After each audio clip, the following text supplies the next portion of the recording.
Et voici l'un des 5 fils de Carcassonne, une des 8 forteresses royales candidates à l'inscription par l'UNESCO. Ce château de Termes, qui est resté célèbre pour le siège de 1210. Raymond de Termes, qui était là, il faut imaginer le château en bon état à l'époque, hein, il a résisté à Simon de Montfort, au terrible Simon de Montfort, pendant 4 mois.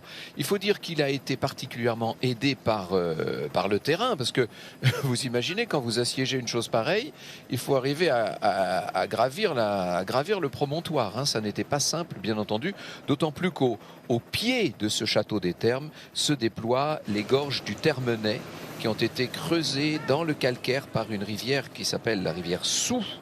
Et évidemment, ça fait ce qu'on appelle une cluse. Vous savez, l'eau a entaillé la roche au fil des millénaires, et ça crée des gorges profondes qui, bien sûr, des gorges même assez abruptes, qui ne permettaient pas facilement d'aller assiéger le château de Termes.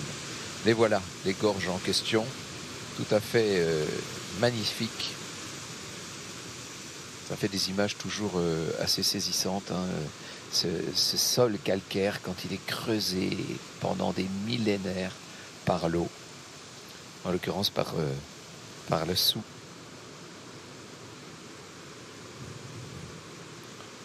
On comprend qu'en 1210, évidemment, Simon de Montfort ait eu du mal à aller assiéger le château de Termes.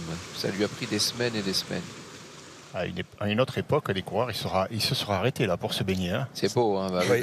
C'est vrai, il l'aurait fait. Hein, Ça se faisait encore. Guerre, Même jusque dans les années 60, ah oui, encore. Franck, on a encore des images où on voit le peloton s'arrêter pour se rafraîchir. Alors soit au bord d'un cours d'eau, soit au bord de la mer. Ça a pu arriver, effectivement. Bon, ça ne sera pas le cas cette année. Hein. Non, Ils évidemment. sont pressés maintenant, tout le monde est pressé. Les gorges du Termenais sont extraordinaires, vous l'avez compris, et elles font maintenant partie du réseau Natura 2000. Bien sûr. Alors...